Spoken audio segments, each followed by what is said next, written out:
Welcome to the WalterFootball.com podcast. This is episode 297. We're doing our Week 5 NFL picks against the spread. Joined once again by Jacob Camenker from the Sporting News, who is red hot with his picks. Jacob, how are you and how's your Week 4? I'm doing pretty good. My Week 4 was good, but it also was somewhat disappointing. I dropped the last 3 games of the week, so I ended up going 9-5-1 on the week. Couldn't get to 10 wins, at least for fourth straight week. That said, the fact that I'm disappointed about a 9-5-1 week is a pretty good thing. So I will take that. I'll try to bounce back in prime time. This week, I had been 10-1 going into prime time before Sunday night, or 9-1 in my first 10. So hopefully we'll bounce back in that regard a little bit. But I didn't like the lines last week, so getting 9 is pretty good. So we'll see where I'm going. But how did you do last week? Yeah, so 6-7-2 on the closing lines. But if we use the lines we used on the show, I went 8-7. So whatever. It wasn't a good week. Made some mistakes, but I was like you. I didn't really like the lines all that much. There are some lines this week I like a lot more. There are a couple that make no sense to me at all. So we'll discuss them. Hopefully, we'll be on the same side in those 2 games. We get this comment saying bye Bill O'Brien. Before we get to our picks, real quick, any reactions to the Bill O'Brien firing? Yeah, I mean, it had to happen. I know there's been some people saying oh, why did they do it now? Why did they let him ruin the organization and not let him at least see this phase of the thing through? And I'm like, well, first of all, they trusted him too long. They should have gotten rid of him before giving him all this power. Second of all, they needed to just kind of, even without any resources moving forward, because he traded all the draft picks, they needed to get him out before he did more damage and possibly traded Deshaun Watson or something crazy like that. They just needed a reset there. So obviously the exact right move by the Texans. They could have made it at any time and I would have supported it. At this point, they're going to be a tough rebuild. They do have some talent, but they're going to have to really rebuild up on the defensive side of the ball, particularly in the front 7. I think they need some work. They're really bad against the run. I'm expecting they'll probably hire an offensive-minded head coach. A lot of people say Eric Bieniemy will be on there. Josh McDaniels has some ties to that organization, though, too, so keep an eye on him. Jack Easterby being kind of the man in charge there might like him. And I wouldn't mind seeing a defensive-minded head coach go there, too. I'm a big Robert Saleh fan from the 49ers, so I'd say Bieniemy, Saleh, and McDaniels are the 3 names to watch there right now, but unequivocally the right move by Houston. Yeah, I think those are great names. I saw Adam Gase being mentioned, but that was a troll post, so I got a good kick out of that.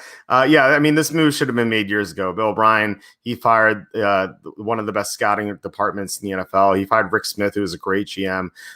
He made all these bad trades. They don't have a first-round pick because they traded 2 first-round picks for Laramie Tunsil. So no matter how poorly they do, they don't get to benefit from it. So it's just awful. It's a great move. I gave it an A+++++++++. A+ because of all the bad moves Bill O'Brien has made over the years. All right, let's get to the picks. There are 15 games this week. The Packers and the Lions are on bye. 2 games don't have lines posted at the moment. Actually, 3 games. So we'll get to those in a bit. But starting with the first game, Buccaneers at the Bears on Thursday Night Football. It's finally a great game after that Broncos Jets disaster that we saw last week. So the Buccaneers open up -3. This line went up to 6, and now it's back down to 4.5. So it looks like some sharp money on the Bears. So who do you like in this game? Yeah, I when I looked at the spread, it was 5.5. So I actually liked the Bears at that number, solely because the Bucs are banged up. All 4 of their top receivers didn't practice today, which technically I think it was either a very light walkthrough or a simulated practice today, so it doesn't really matter. But between those guys being hurt, LaShawn McCoy likely missing this game, and Leonard Fournette being a game time decision, that offense is pretty banged up in Tampa.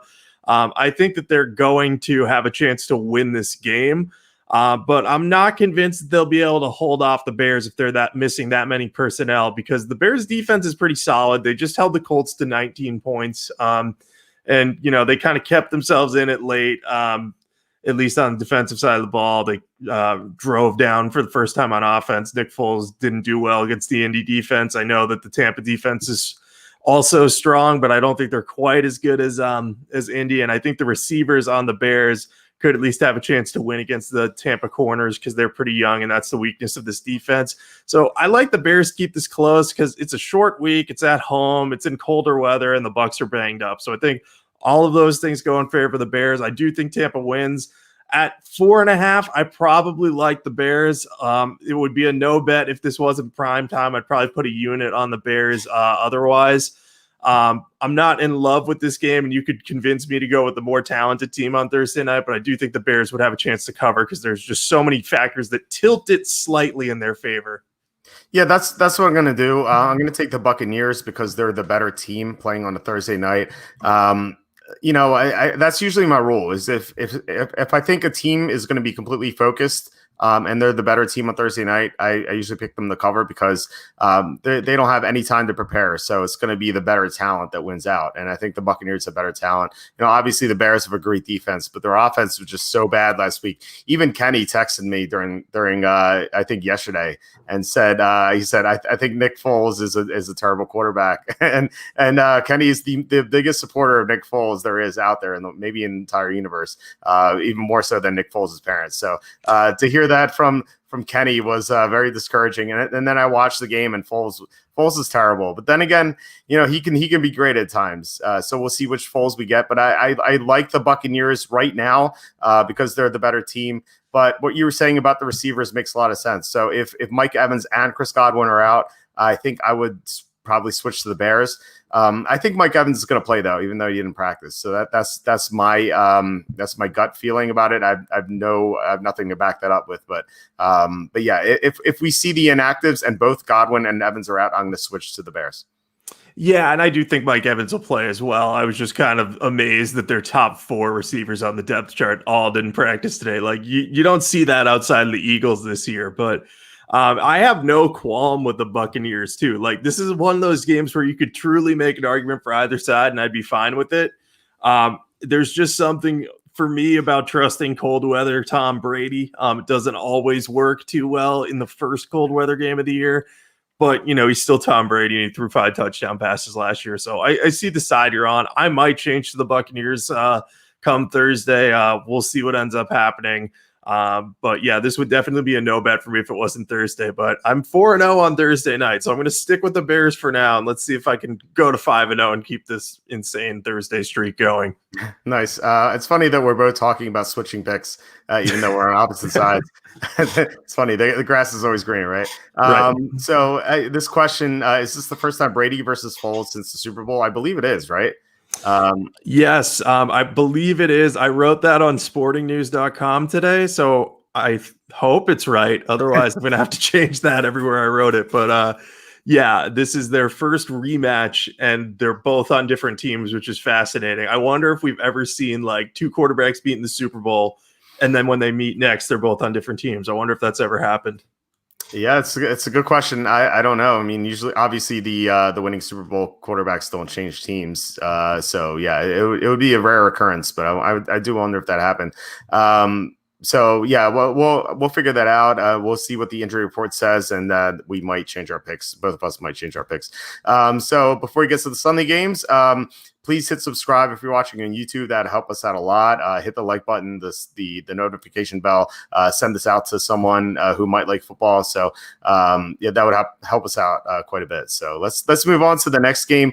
Panthers at the Falcons. This line was it actually opened -3.5. It went down to 3, and then we were talking about how we were both disgruntled that with this line moved to 2.5. So I guess that's a hint of which side we both like. So who do you like here?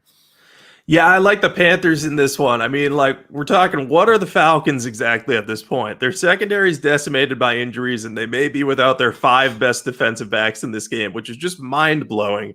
It's one of the reasons that I got the Falcons-Packers game wrong on Monday night. I accounted for the Packers' offensive injuries, but not as much for the defensive injuries in the secondary for the Falcons, which is already bad. So if they're missing their top 5 defensive backs there, it's even worse. And then on the offensive side of the ball, the Falcons, they're just the opposite of what we thought they were going to be. We thought they were going to be a high volume passing attack that was going to move the ball kind of at will down the field, maybe mix in the run a bit. That hasn't happened. They've been extremely methodical when they moved the ball. I think they had a 20-play, 94-yard drive on Monday night that didn't even end in a touchdown. It ended in a field goal, which is absolutely remarkable that can even happen.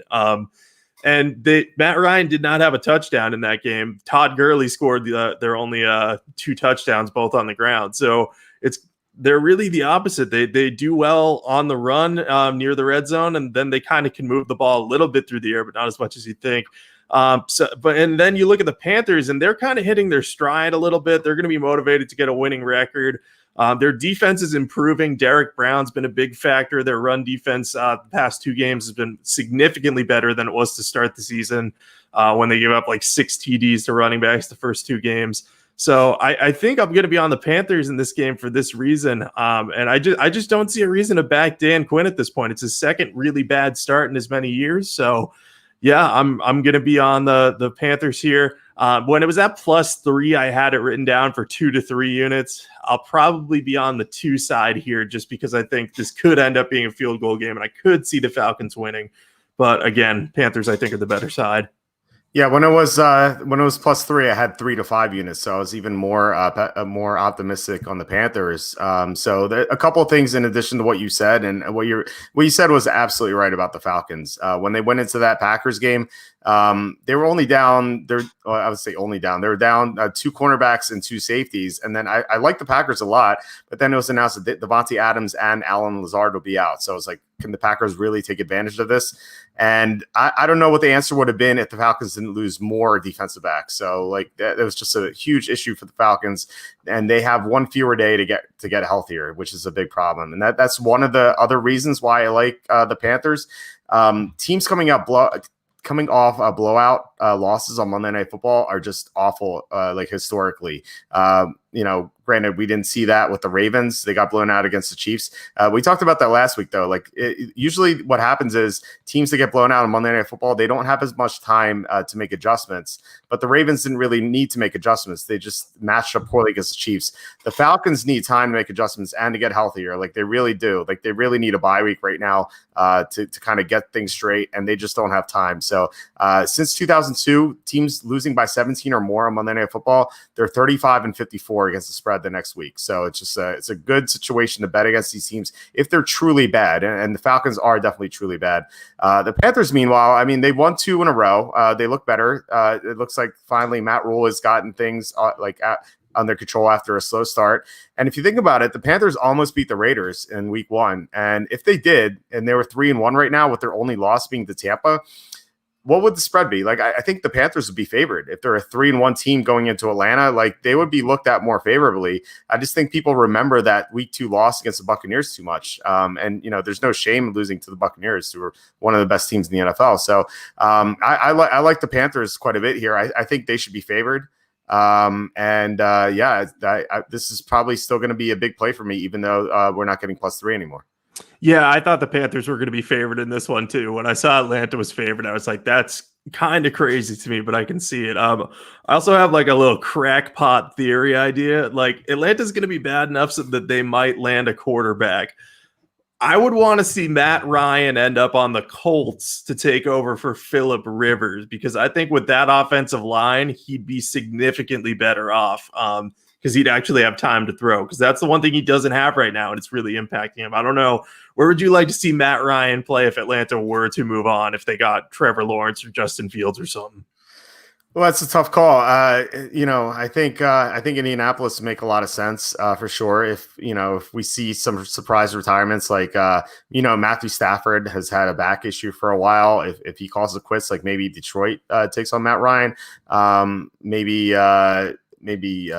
with another Pittsburgh with Ben Roethlisberger. He's always talking about retirement, and if he retires, they have no answer left, and they're a veteran team like that's ready to win now. So I think that the Steelers are a possibility. Maybe Jacksonville. We all thought they're going to get Trevor Lawrence or Justin Fields. If they don't like Gardner Minshew a lot, maybe they go after Matt Ryan. So I think that's another possibility. Yeah, I think that'll be a fun thing to track. Just what if the Falcons go rebuild, he'll be like the next veteran quarterback to move. Yeah. TJ saying he can see Matt Ryan on one of the Pennsylvania teams. Yeah. Well, yeah, Steelers make a lot of sense, and we don't know what's going to happen on Carson Wentz. Like, he finally looked good, so if that continues, then they'll keep Carson Wentz, but we'll see. Next game is Raiders at the Chiefs. This line opened up minus 11.5. It's up to 13. So who do you like here? I like the Raiders in this one. Just like I just look at this and I say the Patriots without Cam Newton last week were what, an 11.5, 12-point underdog to the Chiefs. And I know the Chiefs covered that one, but they really shouldn't have. The Patriots blew that game because Brian Hoyer was messing around too much. And then Jarrett Stidham came in and did what I always knew he would do if he got regular season action, is throw a terrible interception at a time when I needed him to cover. So that game was very frustrating. But my point here is that the Raiders at pretty much full strength. They're without a couple receivers, but they have Josh Jacobs and Darren Waller and Derek Carr, who's, to his credit, been very good this year, and most of their offensive line healthy. I think they should be able to cover this pretty easily. I think the Chiefs will ultimately win, but the Chiefs have a big look-ahead factor. They're playing on Thursday night against the Bills. The Raiders have some element of revenge in here because we've got last year, they played the Chiefs twice, and they scored a grand total of 19 points in those games. So John Gruden's going to want to show, hey, this Raiders team, we're not bad. We can compete with the big guys. Even if they don't win, they'll want to keep it close. So I think all those motivational factors for me favor the Ravens. The Raiders offense, or rather, they favor the Raiders, not the Ravens, but the Raiders offense have still scored 20 points at least every week. And I think the 20 they scored was against the Patriots, a pretty good defense. So yeah, I like the Raiders in this one for 2 to 3 units. This line just feels off to me. We're just getting too many points. And I think Kansas City, I don't think they come out flat. I don't think they lose this game, but I don't think they're going to cover something that's close to 2 touchdowns very easily with a Thursday night game against an undefeated Bills team coming up. Yeah, I think this line's too high. I made it -8, although the computer says -17, so we'll see who's right. I do think this line is too high, though, for the reasons you said. And the look ahead is huge. I mean, that Buffalo game could be for the number 1 seed in the AFC playoffs. And, that's more important than ever because that's the only seed that gets a bye this year with the new rules. I do have some concern, though, for the Raiders is that, like, they have no pass rush, so they have to blitz a lot. They've been blitzing a lot more this year. And if you blitz Patrick Mahomes, like that, it's game over. Like, you just can't win that way. So if the Raiders start blitzing a lot in this game, I could see the Chiefs scoring like into the 40s or something. So the Raiders would need a backdoor cover, which they could get. I mean, Derek Carr has actually been playing well this year, which is like kind of remarkable because the Raiders have been missing 2 offensive linemen since the middle of the Saints game. And they've also been missing the 2 outside receivers for the past couple of weeks. So, if they get some of those guys back, like if Trent Brown plays and maybe one of the receivers comes back, like I think the Raiders, I would definitely pick the Raiders to cover. If none of those guys come back, then I think I would consider the Chiefs, but I'm still on the Raiders just because I think this line's too high. Yeah, I could definitely see thinking about the Chiefs if all those guys are out, but I do think one of them will come back. I think maybe Ruggs might be ready. I don't know what the case with Trent Brown is, but if he's back, it's obviously huge.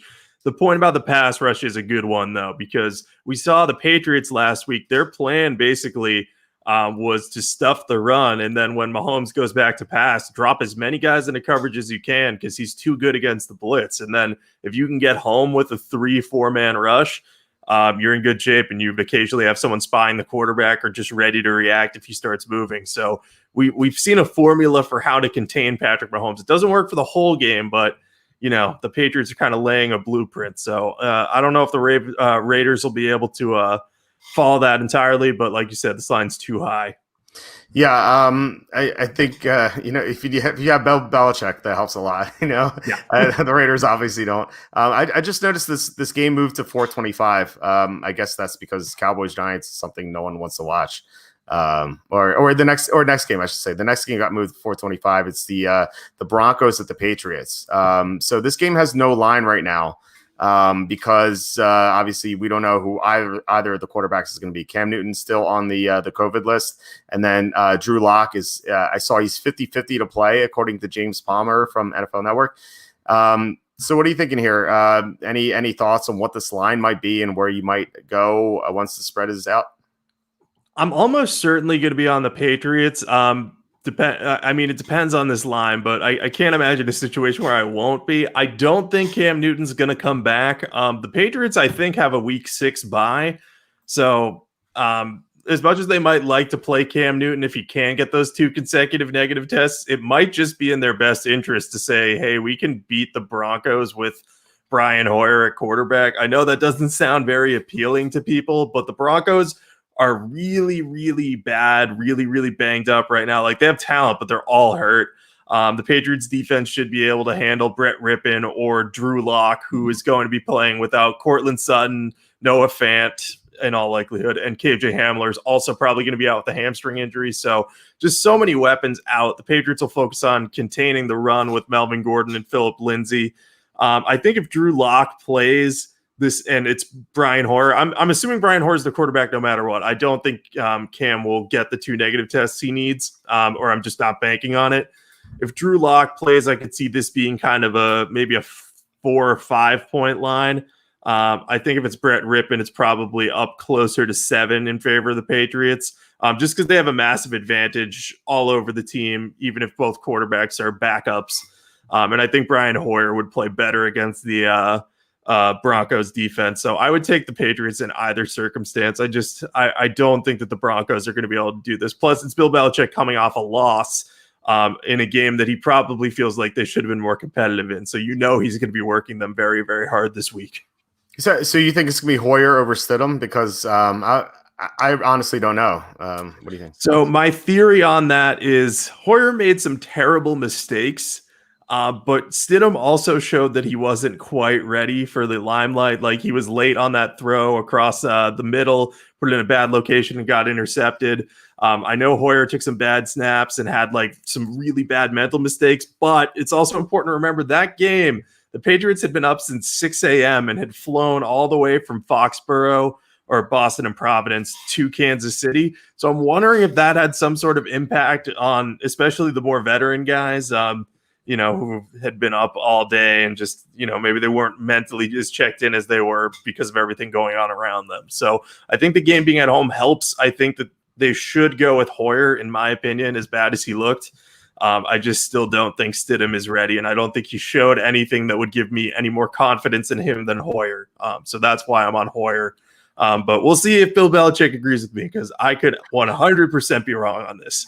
Yeah, I was about to say, Hoyer obviously has more experience, but where was that experience when he forgot he had no timeouts, or when he held onto the ball for 20 seconds in the pocket and got strip sacks, So I think I'd go with Stidham just because he has more upside, but I could definitely see the case where, you make an excuse for them being up since 6 a.m. and taking flights. That definitely is a logical thought process there. I think that I would probably join you with the Patriots, unless this line it comes out way too high. If it's like 10 or above, I'd probably take the Broncos, but even then, I mean, even if it's Brett Rippon, we know what Bill Belichick's record is against rookies. It's amazing. Now, Brett Rippon's not technically a rookie, but it's going to be his second start. So I feel like Belichick's going to throw stuff at Rippon that he hasn't seen before, even thought of before. So I think the Patriots should win this one easily. So I'm going to be with you in all likelihood. We'll see. All right, next game. We have a line on this game, so that's nice. Rams at the Redskins. The Rams open up -9.5. It's down to 7.5. Looks like a bit of sharp money on the Redskins. So who do you like in this game? I'm actually kind of bummed about this line in general, because I wanted the Rams to play really, really well against the Giants, and the Giants get a backdoor cover, and then this line would have been way too high against Washington. In this circumstance, I guess I like the Rams a little bit. I just don't think Washington's very good. They're banged up. They don't have a lot of talent on the offensive line right now.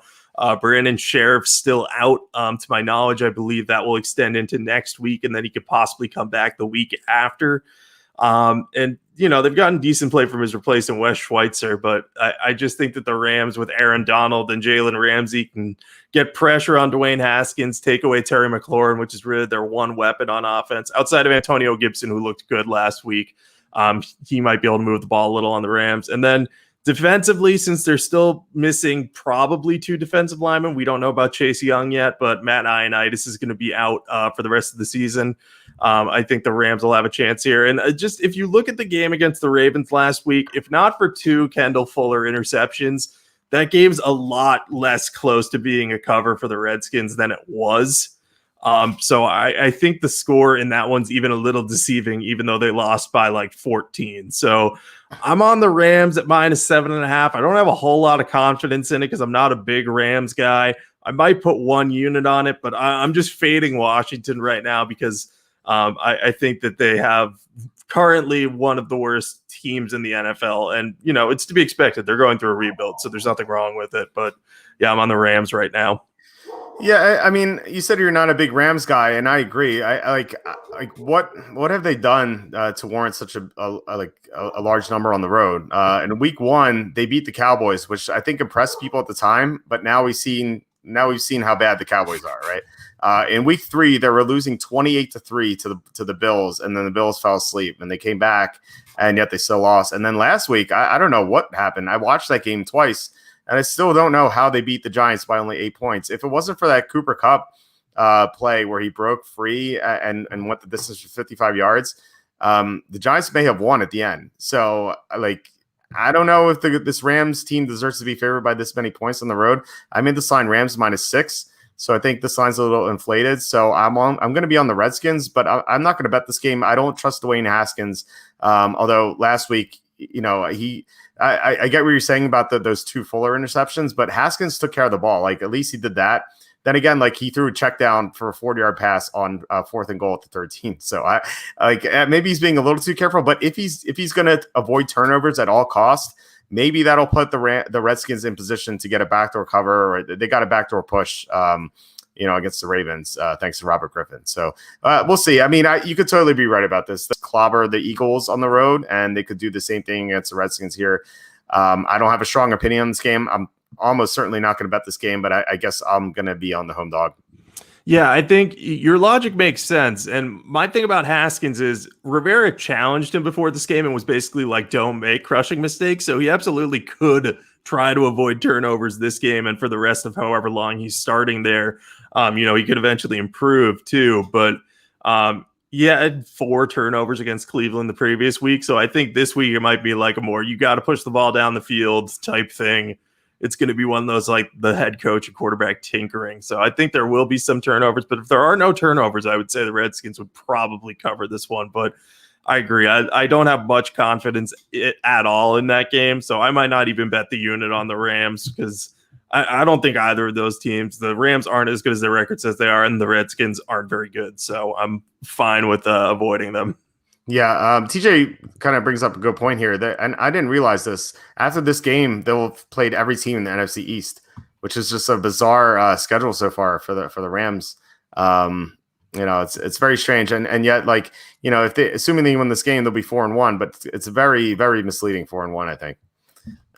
Anyway, let's move on to the next game. Jaguars at the Texans. Texans open up -6.5. It's down to 6. This is the first game in the post-Bill O'Brien era. So who do you like here?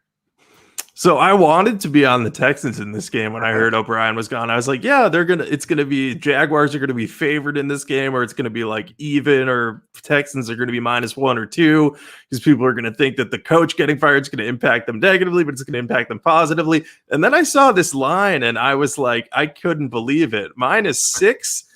What the Texans have done nothing to deserve this. They have allowed the most rushing yards in the league this season at 651. Romeo Crennel is a good defensive coordinator, and he's gotten wins as interim head coach before, but he hasn't been a very good head coach at the NFL level, as much as I love him as a person and defensive mind. But I don't think he's going to spark this massive change in the team overnight, especially. And I just think that the Jaguars are going to be very competitive in this one. James Robinson is going to run like crazy on this team. That should be their game plan. Just dominate time of possession, keep Houston out of rhythm on offense, and just work the run game as much as you can, get Minshew involved in the play action. I think the Jaguars could easily win this game. I think the Texans could win it as well, but I don't see them winning it by 6 or more points. I don't think they cover this at all. So I'm all over the Jaguars here. I have Jaguars +6 for 3 or 4 units. I just think that this line is way, way off. Like the most I could possibly see it is Texans -3. And even then, I would think it's still a little too high. So we're getting at least 3 points of line value here, in my opinion. Yeah, no, you're right. I don't know if I'm going to bet this game yet, or we have to check the injury report, because what happened last week was huge. We were both on the Jaguars +3 over the Bengals, and the line fell, but we had that in the Super Contest. And the Jaguars were up 13-10 at halftime, and then things fell apart for them in the second half. That's because like half their defense got injured. Miles Jack, especially, he's having a great year. As soon as he went down, Joe Mixon just trampled the Jaguar defense like nonstop. They also lost CJ Henderson, the top corner. They also lost DJ Hayden, another corner. So if all those guys are missing in this game, like the Texans are not going to punt. Like they're just going to score almost every possession. It's just going to be a bloodbath with the Jaguar defense. But if Miles Jack comes back and one of the corners is available, then I think you're definitely right on the money. This line's going to be way too high. The Jaguars should be able to move the ball, and the Texans they have the worst run defense in the NFL, and they also can't stop the pass. So I feel like the Jaguars should be able to move the chains. It's just a question of who they have on defense available. So, and I agree. I think that what you were saying about the coaching change is something that's a little overrated. Now, I think in the last 25 times there's been a midseason coaching change. The team that made the change was 10-15 against the spread. But I think this is a little different because the players hated Bill O'Brien so much, and they love Romeo Crennel. So I think they're actually going to be more motivated. And usually, like when there's a coaching change, there's a lot of mayhem going on. But here, I mean, Crennel has been a head coach before, so I think he'll have his players in line. So yeah, I mean, this is something where you have to check back later in the week and see what the injury report's all about. Yeah, I'd not forgotten about the injury report, but the line was just so shocking to me. So maybe the people setting the line know more about the injuries than I do. And yes, we got a Washington Finn here. Dwayne is the worst quarterback in the league. Like probably among starters, he's probably the worst right now. You're hoping that he's going to improve throughout the season, but it's definitely been a rocky start for them. Yeah, I'm avoiding betting on them at all costs. Now that I don't have Bill O'Brien to constantly fade, I have to find a new constant fade right now. But I'm still fading the Texans here if the injury report comes back clean. But Miles Jack, I think, is the biggest one on there. If he's okay and can play, I'll definitely be on Jacksonville. Yeah, well, we can find a new fade for you in 2 games. But this next one, Bills at the Titans. There's no line on this game because, well, we don't know if it's going to be played. So the good news is that the Titans have all tested negative for 2 days in a row. If that happens again, they're going to be able to practice Wednesday or practice at least Thursday. So we'll see what happens. So same question to you with the Broncos Patriots. Where do you think this line's going to be, and any thoughts on this game? Yeah, I think obviously this depends on the line. I think I'd be on the Bills in this one, even with the look ahead to the Chiefs, just because the Titans have been off so long. And we don't know who they're going to be with or without from an injury standpoint and then a virus standpoint. Like, I know for a fact Adam Humphries is on the COVID list. Daquan Jones is too. Their long snapper is. Not that that matters a ton, but if you get someone unfamiliar in there with only a few days of practice, can screw up field goal operations enough. But I'm just not sure what to even consider making this line, because I think the Titans are overrated, but I don't know if the people making the lines think that the public knows how overrated the Titans are, because they'll look at this and see, oh, it's a 4-0 team versus a 3-0 team. And then you don't know who they're without. There's just so many variables here. I would say since Buffalo's on the road and both teams are undefeated, I don't think that they would make this. I mean, I might be wrong on this, but more than a 3 or 4 point in favor of Buffalo, especially since they haven't won in any really particularly strong manner recently. But I would probably be on Buffalo in this game no matter what, unless it got up to like the 7 range, and then we're talking about going through a bunch of key numbers. But I'm going to wait to see what happens on this line. What are your thoughts here? I thought the line was going to be like Bills -2.5, just because the Titans are 3-0 and they're getting a lot of hype. And if the Titans were like 1-2, then I think you'd probably see like a 6 line or a 7 line. But I think it'll be 2.5. Jeffrey Simmons, I saw he's on the COVID report as well. That's right. So like that would be a huge loss for them if he can't play, especially if Daquan Jones can't play either. So the Titans could potentially be without 2 of their top defensive linemen, which is just huge. I mean, you have to get to Josh Allen. Like if they can't do that, granted they still clowny, but like if they can't do that, Allen's just going to go nuts. And we'll see if the Titans get Adoree Jackson back. He's on the IR, but he's eligible to return. If he doesn't return and they're missing those 2 defensive linemen, the Bills are going to score on almost every possession, kind of like they did against the Raiders this past Sunday. So I'm probably going to be on the Bills. I don't think it's a look ahead like the Chiefs are. Like the Chiefs are probably going to look ahead just because they're big favorites. I don't think the Bills can look ahead because the Titans are 3-0. Like if they lose to the Titans, they'll suddenly be way behind Tennessee because Tennessee will have the tiebreaker against them. So I don't think they can look ahead past the 3-0 team, even though we both think they're overrated. Yeah, and this is also a weird scenario for them because they don't exactly know. Like, there's no official confirmation that this game is happening. They don't know who's going to be on the field. So I think that'll keep the Bills focused almost. They have to be ready for anything at this point. So I think you're right about that. Also, thank you, Rick. I am 4-0 in my main fantasy league right now. So Rick's looking pretty good too, though. So I got to keep it up. Right now. Very nice. All right, next game. So here's the team that we thought you can fade. Cardinals at the Jets. This line opened up. Cardinals -8.5 is down to 7. So sharps are not fading the Jets, but the Jets still have Adam Gase as their head coach. So he's I think with Bill O'Brien gone, he's by far the worst coach in the NFL right now. Who do you like in this game? I like the Cardinals. I will be fading the Jets from here on out for the most part, unless the line gets ridiculous. Yeah, so this will be my new fade, but I know like the Cardinals have lost 2 in a row, but we don't need to cool down on the hype too much.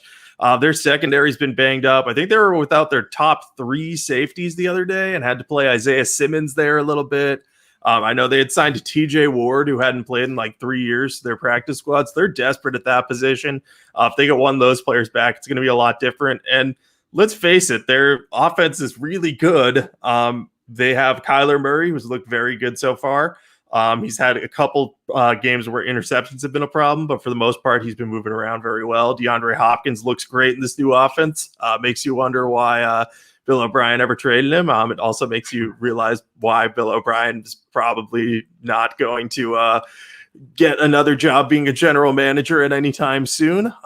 But this is just an easy matchup for the Cardinals too. The Jets, they're not very good. They're very beat up. Their offense is probably going to be led by Joe Flacco this week because Sam Darnold is nursing a shoulder injury that he suffered in game, and they put him back into the game, let him finish it, and now they're worried that he's too hurt to play after 10 days off. So that situation just tells you everything you need to know about the Jets in a nutshell. And yeah, they're going to probably get Le'Veon Bell back this week. So him and Jamison Crowder will be there on offense. So they might be able to do something against this Cardinals defense, but the Cardinals offense is going to go crazy against the Jets defense. So I like the Cardinals -7 for 2 to 3 units. And I wrote this in my notes: fade the worst coach. That's Adam Gase. Yeah, by far. I don't know what they're doing with Sam Darnold. And I would criticize them for not firing Gase, but I wrote that I think that not firing Gase is the right move because he gives them the best chance to lose. And the best chance to lose means they're going to get Trevor Lawrence in the 2021 NFL draft. So like that's the way you can change things around with the Jets because they're just so miserable right now. I'm with you. I'm with the Cardinals. This is good line value, by the way. The look ahead line on this game was -8.5. 2 weeks ago, it might have been -10, just because the Cardinals are 2-0. Suddenly they're 2-2, and everyone's panicking on the Cardinals. I think they're going to bounce back. This is a nice rebound situation for Kyler Murray. It's a great matchup. I don't see the Jets stopping him at all. They just don't have the personnel. They don't have the pass rush. They don't have the players in the secondary. They don't have anything. So defensively, Murray is going to be able to do whatever he wants to. Hopkins can do whatever he wants to. Defensively, if they get some of their safeties back, they'll shut down the Jets. So the number of units I will bet on this game will depend on the injury situation. Like if the Cardinals are still missing all their top safeties, then I probably won't bet this game. But if they get a couple of those guys back, I'll probably bet a couple units on this one. Yeah, I think it's fair. If they're without their top 3 safeties, I'm not going to bet the 2 to 3 units. I'm anticipating that they'll get Chris Banjo or Budda Baker, if not both, back. I think Budda Baker had surgery to repair his UCL near his thumb. So he should be able to play with a cast on that if he really wants to. But yeah, I think you're about right on that. Yeah. All right. Next game, Eagles at the Steelers. This line opened up Steelers -7. It's still 7, although the vig is rising. So maybe that's an indication that this will head to 7.5 eventually.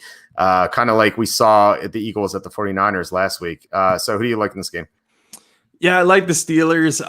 This is different than the 49ers game last week, which was one of my biggest mistakes. Don't bet on Nick Mullens, especially when you think early in the week, you're like, yeah, this line is way too many points favored for Nick Mullens. And then later in the week, you're like, no, I'm not betting on the Eagles. Their offensive line's too banged up. Like, obviously that argument works, but not when you're talking about a backup quarterback. Ben Roethlisberger and the Steelers offense, they've been very good this year. They're very good blocking. Deontay Johnson should be healthy after a week off. He had already been on track, I think, to return from the concussion he suffered last game out. So he should be ready to play. They'll be able to tear apart the back 7 in this Eagles defense with Johnson, Juju Smith-Schuster, James Washington, Eric Ebron. They have so many weapons. They'll be able to get the job done. And then the Eagles, their offense, it's Carson Wentz looked better last week, but the Steelers are going to find a way to get a ton of pressure on him because he's missing 4 of his top 6 offensive linemen, which is just a nightmare for him. It's why he's under pressure so much. It's why he's looked so bad at times this year because he's running for his life constantly. I do have a little bit of worry about if the Eagles can pressure Roethlisberger, but I think the offensive line in Pittsburgh's good enough. The Eagles do have a lot of sacks this year, though, so that's just something to keep an eye on. And I think the Steelers having extra time to prepare and get healthy and just be ready for the Eagles is big in this circumstance because I think Tomlin's a good coach. He doesn't get enough credit.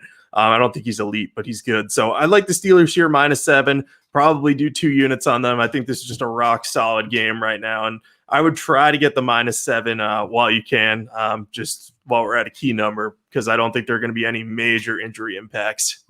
Yeah, I agree. I'll have to take blame on the 49ers one because I remember specifically talking to you last week on the show, and then you brought up like, oh, I don't know about Nick Mullens, or maybe it was after we started recording, but like you're like, I don't know about betting Nick Mullens with the 7 points. I'm like, it's okay. He's not a double-digit favorite like Mason Rudolph was in that one game last year.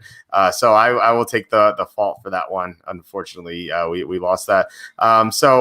I totally agree with what you said. I mean, this is completely different. Like the fact that the Steelers are favored by the same number of points that the Niners were last week, is kind of ridiculous if you think about it. Like the Steelers are a lot better than the Niners are right now. Like it obviously would be different if the Niners still had all their players, but they're down. The Niners are down their top 3 cornerbacks. They're down their top 2 edge rushers. They have some other injuries. They can't block right now. This Steelers team is so much better than the Niners were last week. So it just seems like a big mismatch. Like the Eagles have all the issues in the offensive line. They're missing 3 starting linemen and maybe 4 if you include Lane Johnson, who's going to be on and off the field apparently. They're going to have to block TJ Watt, Bud Dupree, Cameron Hayward, Stephon Tuitt, like all those guys. I just don't see how the Eagles are going to score any points. And then on the other side, the Eagles have injuries at corner. So how they're going to cover Deontay Johnson and Juju Smith-Schuster and James Washington and Chase Claypool, like it's just too many weapons for the Eagles to deal with, and their linebackers stink too. So they'll have to defend Eric Ebron over the middle of the field, who could have a big game. So it just seems like the Steelers should win this one easily. I'm on this one pretty big, like 3 to 5 units. Yeah, and I could definitely see getting up to that level. I've got to reassess what I want to make my biggest bets, but this matchup is just super lopsided. And if you think about it too, take out the Nick Mullens pick 6 last week, and I think the Eagles have 18 total points. So it's not like their offense was moving the ball crazy well anyway. Yeah, it's true. Yeah, and Nick Mullens is so bad in that game. He was just like that. The pass to Juszczyk that he could have hit early, this would have been like an 88-yard touchdown. That was it. Like if the Niners go up big, I don't think the Eagles win that game or even stay close, but he just left too many points on the field. All right, last of the early afternoon games, I should say. The Bengals at the Ravens. The line open up Ravens -13. It's still 13. So Joe Burrow coming off his first win. Can he get his second win or at least stay close? He's not going to win this one, but I do think he'll have it closer than people think, or he'll be in position to get a backdoor cover here. I did give him the nickname Backdoor Burrow, so I kind of feel like I have to be on the backdoor cover possibility here. But my thing here is that the Ravens are favored by 13, which is what they were favored to start last week against Washington. And I think the Bengals are a much better team than Washington as it is. And I get it, this game's in Baltimore, so that is a little bit of a difference there. So they are getting some points for being the home favorite, but I still don't think the spread should be the same. And I know it moved a little bit as the week went on. It got up to as high as 14.5, I think. But I still think the Bengals are going to have a chance to get the cover here. Joe Burrow's 3-1 against the spread. He had that great backdoor cover for us against the Browns earlier. And I just think that they're going to be motivated to keep this one close because this is the toughest defense they're facing so far. And everyone is looking at the Ravens as one of the top teams in the AFC. The Bengals haven't really played a ton of great competition yet, and they did just get their first win. If they can keep it close enough with Baltimore, I think people will say, oh, the future's bright in Jacksonville. Also, it's worth noting that even though they let Lamar Jackson in his one start against them last year run for, I think it was 152 yards, and that like MVP highlight reel play of him just running up the middle of the Bengals defense and juking everyone for a touchdown, they still only lost that game by 6 points. So even if they allow a ton of yardage, if they play well enough in the red zone, I think they keep it close. So I'm going to be on Cincinnati here. I could see a case for Baltimore, and I'm not going to bet this super high, but I think 1 or 2 units on the Bengals is the way that I'm going to go. Yeah, I remember that game. We needed Andy Dalton to get that backdoor cover, and he did. But then a few weeks later, Lamar Jackson absolutely trashed the Bengals. I think it was like a 49-14 win or something like that. I just think the Bengals match up so poorly against the Ravens. They have a bad linebackers. So they're not going to be able to stop Lamar Jackson. They're missing Mike Daniels and Geno Atkins. Well, we assume. So we'll see if they play. But I know Daniels is on IR, so he's not coming back. We'll see what happens with Atkins. But if they're both out, they're going to have trouble against the run. And then last week they were missing 2 of their top corners. So these are all things. These are reasons why I like the Jaguars last week. And the Jaguars were winning in Cincinnati before they suffered all those injuries. And it's I think it's fair to question how good these Bengals are, because the Bengals are getting some hype, and I think people think that they're a mediocre team, but the past few weeks, they played against the Eagles, who they tied that game, but the Eagles stink. They needed a backdoor against the Browns, and the Browns are obviously not as good as the Ravens are. The Ravens trashed the Browns in week 1. And then last week they were losing to the Jaguars before the Jaguars lost half their defense. So I just think I think this could be a blowout. I really do, because if the Bengals are missing all those players on defense, I just think the Ravens could score on every possession. But I think there is a chance that Joe Burrow backdoors this too. So I would be concerned about betting this. This line's so high. I think this line. I actually think this line is right where it should be around. But I do think that because the line's so high, Joe Burrow might get the backdoor cover. So I'm going to be on the Ravens, but it's going to be a small bet if anything. But then again, if the Bengals get everyone back, or everyone minus Mike Daniels, then I might switch my pick. Yeah, no, that makes sense. And I have one of my favorite things to do is the stupid way to use the transitive property in NFL betting. The Ravens beat the Browns by 32 points, and the Browns beat the Bengals by 5. So hypothetically, the Bengals should lose this game by 37. So if you're just looking for any reason to justify Ravens, even if it's not sound, there's one for you. But this game could I could see it going either way. Anytime I'm torn on a game, I will go towards the double-digit line underdog, especially if they have a quarterback like Backdoor or Burrow on the team. That's funny. It'd be a 37-point game. Oh, we'll see if that happens. I remember. I won't mention this guy's name, but he's a famous NFL broadcaster, and he used to handicap NFL games for a network. And he actually would use that logic like every week. Like it'd be week 3, and he would do the same math you just did, and like it never worked out for him. He was like not a good handicapper. So I would not suggest that, but it is funny how that works out.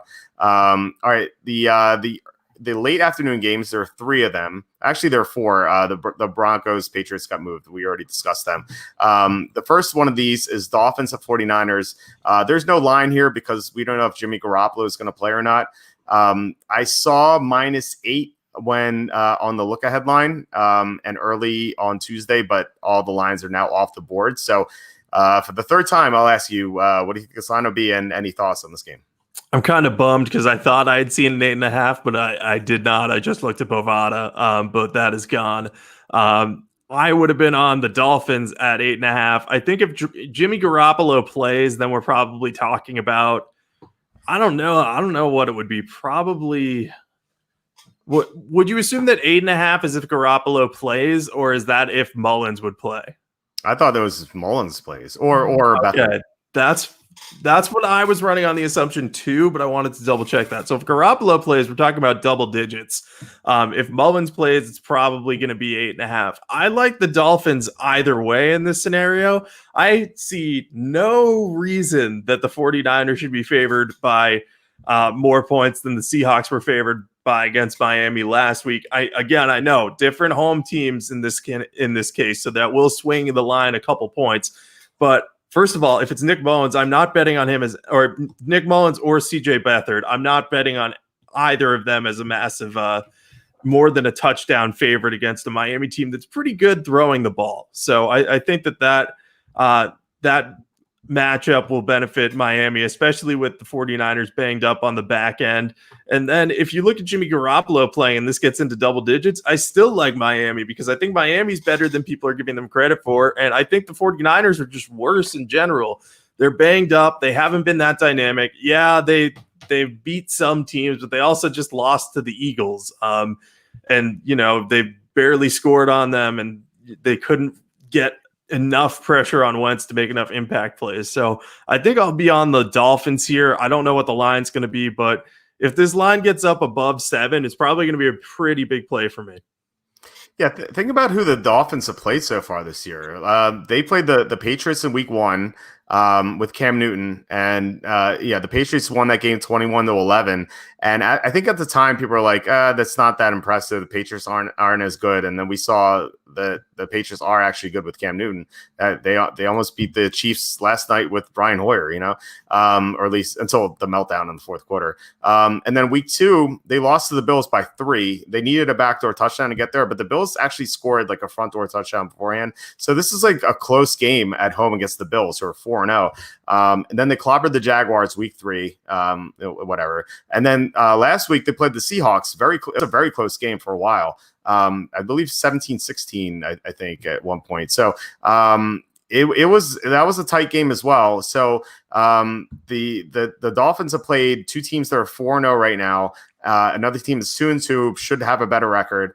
And their one win over a bad team was a blowout victory. So I agree. I mean, this Dolphin team is a lot better than people think they are. They're very well coached. They have some good players on both sides of the ball. Ryan Fitzpatrick, obviously not a good quarterback, but he's not terrible. Like he'll make smart decisions most of the time. And he has very good receivers, and those receivers have a great matchup in this game because the Niners are going to be down their top 3 cornerbacks in all likelihood. And if that's the case, I feel like Devontae Parker, Preston Williams, Isaiah Ford, they should all dominate this game. And then you have Mike Gesicki, who should have a good game as well. So, I think the Dolphins are the right play here. If it's +8, definitely. I made this line 49ers -3.5. I think this line's way too high. That assumes that Garoppolo's out. If Garoppolo plays, I think this line will be like -11, -10.5, and I would make that line probably 49ers -6 or something. Either way, we're getting points. If Mullens plays, we're getting 8 with the better quarterback. And if Garoppolo plays, we're getting double digits with a team that's actually that's been pretty good this year and every week. So the Dolphins might be my pick of the month. We'll see what happens with the injury report, but yeah, I love Miami. Yeah, I think it just makes sense. And I agree with you. I thought 3.5 was the number I had in my head for Garoppolo, but I spent so much time doing mental gymnastics of being without Garoppolo. I can't even get it right now. My brain just can't process what this line is supposed to be. But yeah, -3.5 is what I had with Mullens, Beathard, and then I thought 6.5 with Garoppolo. That's what I'm trying to say. It's just not coming out right now. Nice. Yeah, it is confusing. There are 3 games with no line, so I think we're kind of all over the place. Luckily, the last few games all have lines. So here's another one. Giants at the Cowboys. This line open up -11.5. It's down to 9.5. Actually, it's -10 at Bookmaker. So I wonder if it's going to move up here. So who do you like in this game? Yeah, I like the Giants in this one. The Cowboys should be 0-4, and it just feels like people aren't realizing this. I don't think that the Cowboys are very good. They don't have anything on defense at all. I know their offense has been very good this year, but at the same time, they've been playing from behind a ton. So they've just been able to rack up a lot of yards because they've had to compensate for a defense that allows the most points per game in the league at 36.5 and the third most yardage as well. So I think, for starters, I think the Giants can move the ball on this defense, provided that Daniel Jones gets the ball out of his hands quick. We saw him, for the most part last week, at least avoid critical mistakes until the interception at the end. So I think that was an encouraging sign, and that maybe he'll be back on track again soon. The other thing that I'm going to be watching in this is technically a revenge game for Jason Garrett. As my boss put it, he's excited to see what happens here because he has no idea how that will work. Because a revenge game for Jason Garrett could be all right, guys, let's get motivated. Everyone's like, what? Why? He could just fail to motivate everyone. I don't know. But what I'm saying, if I'm Joe Judge, though, is why does everyone think the Cowboys are that much better than us right now? They're potentially 10-point favorites over the Giants. These two teams have not been all that different. I think if we're talking about the Cowboys having lost that game in Atlanta, then yeah, they're going to be favored because they have a great offense, and great offenses are always overrated, but they're not going to be a 10-point favorite over this Giants team. So I don't know if the Giants win this game outright, but I think it's possible at least. So the fact that we're getting 9.5, 10 points in that situation, give me the Giants all day. Now, I don't want to bet a ton on them, but I'll put 3 units on a very, very lopsided line that I think should be a lot closer to -4 than -10. So you're saying his clapping isn't going to be motivating? Yeah, that clapping's going to it's just going to start drowning out everything else. So all they think about is clapping during the game. So they're going to be giving the Cowboys some applause when they're on offense. Maybe it'll help. Maybe the Cowboys will be confused, and maybe the Cowboys will have some bad flashbacks from Jason Garrett's coaching. We'll see. We'll see what happens. I actually had that in my head. I was like, "This is a Jason Garrett revenge game." He knows the Cowboys personnel, and then I thought I was like, "But does he really? He doesn't. I don't know if he really knows anything about this." But either way, I still like the Giants a lot. This line is way too high. I don't think the Giants should be favored by more than 6. Over any team in the NFL except the Jets. The Cowboys are a horrible team. Their defense is just atrocious. I think everyone praises their offense because Dak Prescott throws for 500 yards every week. But that wouldn't be the case if the Cowboys didn't turn the ball over so much. That's been the problem for them, is they keep committing turnovers. And they get all this great garbage time stats, and it looks great for fantasy, but I don't think it's great offense. It's maybe good offense, but it's definitely not great if you turn the ball over a lot. So if they do that again, they're going to have to have another come from behind win, and it's going to be tough because they're going to be without their center Joe Looney. They're already without right tackle Lyle Collins. Who knows what we got out of Tyron Smith? He's not the same. He has a neck injury. He's just not 100%. So the Cowboys are down 2 offensive linemen, and their left tackle is not healthy. So the Giants, they're not really built to take advantage of that, but they have some decent players on the defensive line. I know they have serious issues covering, but they can get some pressure, and they can stop the run pretty well. So I think the Giants should be able to cover the spread.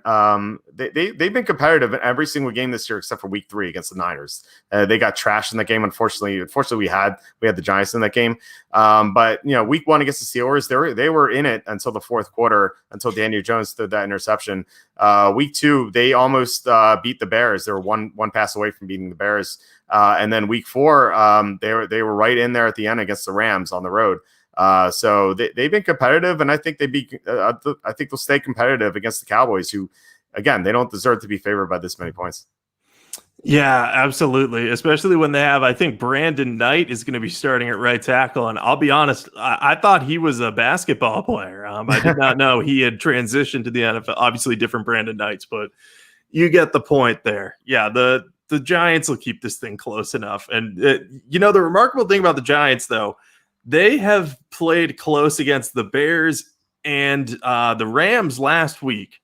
Daniel Jones does not have a touchdown since the opener against the Steelers, and yet they've still been within one potential game-tying drive of sending a game to overtime or winning a game. So, I mean, that's not like a good thing, but I mean, it demonstrates that they should at least cover this number for sure. Yeah, you think so. And that's what makes the loss of the Niners that's so much frustrating. Like in Week 3, the fact that they weren't able to stay close was just maddening. We had a couple questions about the Giants. How do I feel about the Giants winning the division bet a quarter way through the season? We actually discussed this before we started recording. If they win this game, they could be in first place after week 5 is over. So actually, I think I have it at either 16 or 18-1. So I feel pretty good about it. The NFC East is terrible. I wish Saquon Barkley didn't get hurt, but what can you do? And we had another question. As a Giants fan, do you still see the Giants in the NFC Championship? Obviously not, unless like something crazy happens and Daniel Jones automatically improves a lot. But Saquon Barkley getting injured for the year killed them. So did Nate Solder opting out. I think those two things hurt them a lot. And then Joe Judge hasn't been as great of a coach as we thought he might be, or as decent as a coach as he might be. But there's still time for him to improve. I'm not gonna write him off yet. But the fact that he has Jason Garrett on his staff is a little dubious. He also has Fred Kitchens there too. So I think that's two things we brought that up at one point during the summer. We kind of wrote it off. Maybe that's a little bit worse than we thought it was. Yeah, a little bit. It's not great, Bob. As to quote a madman. All right. The Sunday night game. Oh no. There's one more. There's one more game on Sunday afternoon. It's the Colts at the Browns. The Colts are favored by 2.5. It's down to 2. So who do you like here? I like the Colts, so I'm actually glad it's going down to 2. I thought it might go up to 3 at some point, but I just don't think that the Browns are as good as the people that are going to react to what they've been doing lately are, because if you look at their scores, they've had 30-plus points in 3 straight games, and they're definitely better than what they were last year, and I like Kevin Stefanski as a coach. So I think they're good, but I think people are underrating the Colts in this spot. The Colts defense has been phenomenal to start the year. They're allowing just a little bit over 200 yards per game so far, and that's including a ton of garbage time yards given up to the Bears last week. They've just been able to create turnovers, timely turnovers, and just shut down opposing offenses. I think they'll be able to do that against Baker Mayfield. So because Mayfield has had a couple touchdowns in 3 consecutive games, I think, but he still hasn't thrown for over 219 yards in any game this season. To beat the Colts, he's going to have to do a little bit more through the air than that, especially with Nick Chubb out. Now, if Nick Chubb was playing in this game and they could alternate him and Kareem Hunt throughout the game, I think the Browns would have a better chance of, dominating the game on the ground, winning the time possession battle, and allowing Mayfield to be efficient and get the job done as he has in the past couple weeks. But with just Hunt in the fold there, he's going to have to do a lot of the between the tackles work. They may mix in Dearness Johnson, but the Colts are just really, really good against the run, and against quarterbacks they're even better. They guard the pass very, very well. So I think this Colts defense is going to be able to shut down the Browns offense. And I know Phillip Rivers and the Colts offense haven't looked great this year, but I think they'll be able to beat the Browns over the middle of the field. That's where they've been weak this year. So I think Indianapolis wins this game. I don't know by how much, but I'm comfortable saying that it's going to be more than 2. I think I have 2 to 3 units on this Colts team right now. And as good as the Browns are and as many strides as they make, I think they're going to take a step back against the Colts team that I think is better than people are giving them credit for, all because of that loss to the Jaguars. Yeah, I think people remember that a lot. I don't think the public has a good grasp on how good or bad these teams are. And maybe not, I shouldn't say bad, but like, for example, everyone remembers that loss to the Jaguars, probably because everyone had the Colts in Survivor. And then everyone's out. And I still can't get that out of my mind. We're going to look back at that at the end of the year and we'll be like, how in the world did that happen? But like, and then all I heard week 4 Sunday morning on the Sunday morning shows I usually have NFL Network on, all I heard was, the Colts have only played the Jaguars and the Vikings since losing to the Jaguars.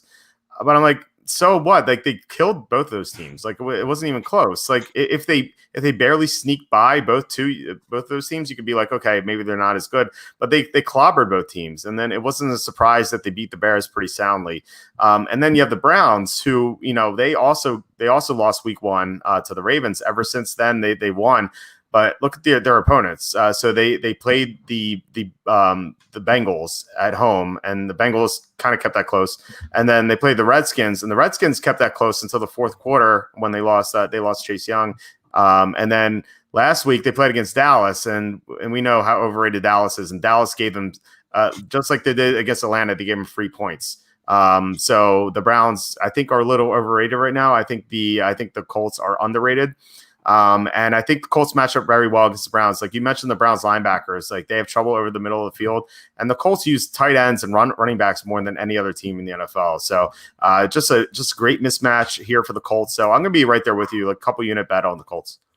Yeah, this just feels like a really solid matchup. And I agree with you. I think the public doesn't have quite the grasp on these teams yet. And I'll keep saying I think Cleveland's better than I give them credit for this season. I think they've improved since last year, but I think they're like a step away from being able to compete with the Indianapolises of the world. And the fact that this line is moving down just makes me like the Colts even more. So I'm glad we're on the same side here. I like a lot of these afternoon games. They just feel like they should go in our favor for the most part.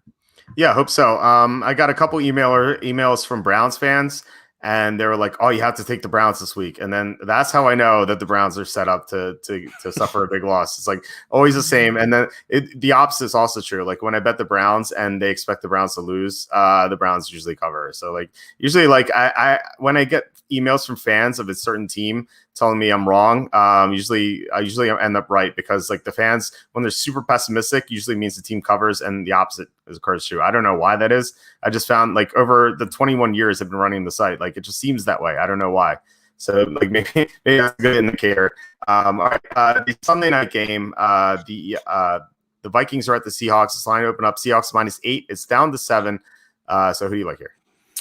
Yeah, so I know you have a big play on this one, but I don't know who it's on. I saw your teaser text on Facebook and didn't click the link, so I'm not cheating here. But I like the Seahawks in this one, I think. I think this is going to be a good offensive battle. I know the Seahawks just played a close game against the Dolphins. I imagine they'll be able to do a little bit better against the Vikings defense. The Vikings are coming off of their first win of the year over the Texans. It was a hard-fought game. I see this happening, and the Seahawks just kind of throwing all over the Vikings defense. Chris Carson getting going a little bit.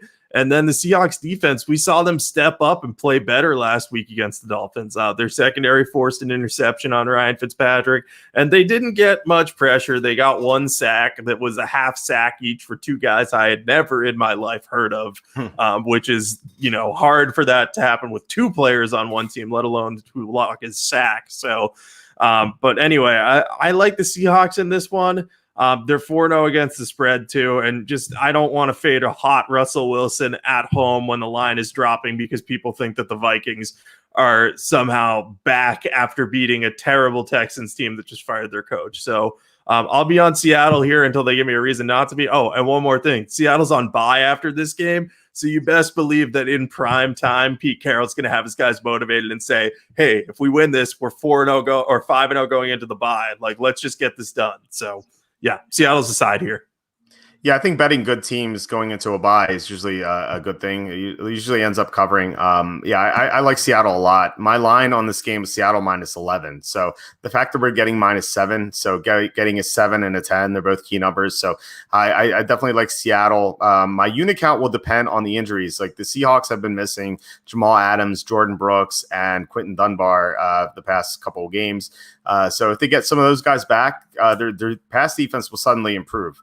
Like a lot. And so that'll help against the Vikings, who suddenly have Justin Jefferson playing well, and they have Adam Thielen. If the Seahawks are down those guys, you could definitely see Kirk Cousins getting a backdoor cover probably. But if the Seahawks get even just Jamal Adams, like he makes such a big difference. But even if he's out, if they get Dunbar and Brooks back, it'll mean a lot against the Vikings. So yeah, I think the spread is too low. Russell Wilson's on fire right now. I think it's a big mistake to bet against him. The Sharps were against the Seahawks last week. They had the Dolphins. I was looking at that. I was like, why would you bet against Russell Wilson right now? He's playing on an MVP level. I think fading a quarterback playing on an MVP level is a huge error. They're at home. It's a night game where Seattle usually plays well, and like you said, the bye coming up is big too. So yeah, I like Seattle provided they get some of those guys back. Yeah, I think if they get those guys back, I'll definitely up my unit count. I originally just had one written down because I don't know. I looked at this line at first. I was like, I don't know about this one, but I'm probably like a 2 to 4 on this one, depending on what happens. Yeah. Over under 1.5 picks for Kirk Cousins. If they get Adams and Dunbar back, I would go over. Otherwise, under. So we'll see. I'm going over no matter what. I'm just going to stick on that side. Maybe the Griffin brothers each get one. Okay, that makes sense. You covered Kirk Cousins, so you would know better than I would. All right, the Monday night game, Chargers at the Saints. The line opened up Saints -7.5. It's still 7.5. So who do you like in this game? Yeah, so I don't like this game that much. Right now, I'm leaning on the Chargers +7.5, just because I think we're getting the key numbers of 6 and 7 at that point. And my thought process is that the Saints, I know we just talked about teams going into a bye, and teams often play well going into their bye, but I think the Saints might be in a little bit of a different boat because they have so many injuries. If I was Sean Payton in this circumstance, I might say, like, hey, Michael Thomas, like, if you're not 100%, like, we're just going to sit you in this game and just make sure that you're healthy enough for our next game. And then, they'll be confident enough that they can rack up enough wins to get in the postseason no matter what. But they have that with Thomas, Jared Cook, two corners, Marshawn Lattimore and Janoris Jenkins. So I think the Saints know well enough not to put their guys at risk of suffering another injury. We saw the Packers do it last week with Devontae Adams. So I'm just a little bit worried about the Saints possibly allowing a backdoor cover. I still think they win, but if they have, we saw Matthew Stafford at the beginning of the game last week just tear up the Saints defense before inexplicably struggling in the middle portion and then coming back from behind later in the game. So I think if the Chargers get out to a quick start, the Saints are playing catch up, then I don't think they cover this. So I'm going to be on the Chargers right now. I'm not super into this one. And, if there's injuries that go away for the Saints, then I'll be thinking a little differently. And I did see that note about Chris Harris being gone and how the Chargers pass defense isn't as good anymore. Yeah, that's definitely fair and something to keep in mind. But I think if both teams have a bad pass defense, if the Saints have their corners out, so could be a closer game than people think. It's a good thought about how they're going into a bye and they might rest their players because of that. That's something I didn't consider. So there are just so many question marks with injuries in this game, on all sides of the ball. Michael Thomas, you mentioned Michael Thomas. There are two corners, Marshawn Lattimore, Janoris Jenkins. Those are all important injuries. Also, Ryan Ramczyk got injured last week. I think it was a concussion against the Lions. And when Ryan Ramczyk went out of the game, that's when the Saints stopped scoring. The Saints didn't even punt the ball until the end of the third quarter. That's how on fire they were. And then when Ryan Ramczyk got injured, that's when they stopped. So he's so important. And the Chargers, they still have Joey Bosa. Granted, they're missing Melvin Ingram, but they can still get to the quarterback. So having Ramczyk is important. For the Chargers, they were missing 3 offensive linemen last week, and that's why I like the Buccaneers so much. I was kind of surprised that the Chargers did so well offensively with missing 3 starting offensive linemen. But I don't think that's a formula you can you can keep using and winning with, like having all those missing blockers. So if they're down 3 offensive linemen again against a good Saints front that has, Sheldon Rankins, Cameron Jordan, and we'll see if Marcus Davenport comes back, but that's another one. So yeah, we'll see what happens, but the Saints can definitely get a lot of pressure on Herbert and really force him into some turnovers. So there are just so many question marks here. It's so difficult to make a prediction right now about this game. And, the fact that we won't even have a good injury report until Friday, it's going to be a while until we even know where we're supposed to be heading in this game. So you have the Chargers. I'm going to have the Saints right now, just pencil them in, but this could be radically different. Like I have Saints for no units. This could end up being Saints for a few units. It could also be Chargers for a few units. It really depends on what the injury report looks like. Yeah, this is definitely a game that's going to be impacted by the injury report. Because like I said, if the Saints bring back a bunch of those guys, then I'll probably be on them. If both teams are without guys, I probably won't bet this game at all. And if the Chargers bring back a ton of guys, I'll bet them. So yeah, Monday, this is definitely one I'm going to revisit on the weekend, and probably I'll make my final decision Monday, because I imagine there will be some game time calls in this one. That inactives list, I don't know if there's going to be a more important one than this one this week. Yeah, I feel like there are going to be like 10 guys we're waiting on. It's ridiculous. Last question. Who is the next coach to get canned? Dan Quinn or Matt Patricia? Notice that Adam Gase is not on this list. I feel like they're going to fire Gase at the end of the year. Like the fact that they didn't fire him after that Denver game just tells me that they're just going to wait. Like there's no reason to fire him now that they didn't. So who do you think is the next coach to be fired? First off, I agree. If they didn't fire Gase after a Thursday night game, they won't fire him till the end of the year. I would say Dan Quinn, solely because his seat was red hot last year and he saved it. I think if you get into a scenario where the Falcons keep losing and then get to their bye, I think Arthur Blank might just be like, look, we're going to go a different direction for sure. Like, let's just not have you around worrying about your job anymore. Like, we don't want to end up in the same situation. So I think that'll be the case. I think Detroit still likes Matt Patricia. I think they'll hang on to him till the end of the year. But I think that win against the Cardinals and, a solid showing on offense against the Saints will keep him alive for sure.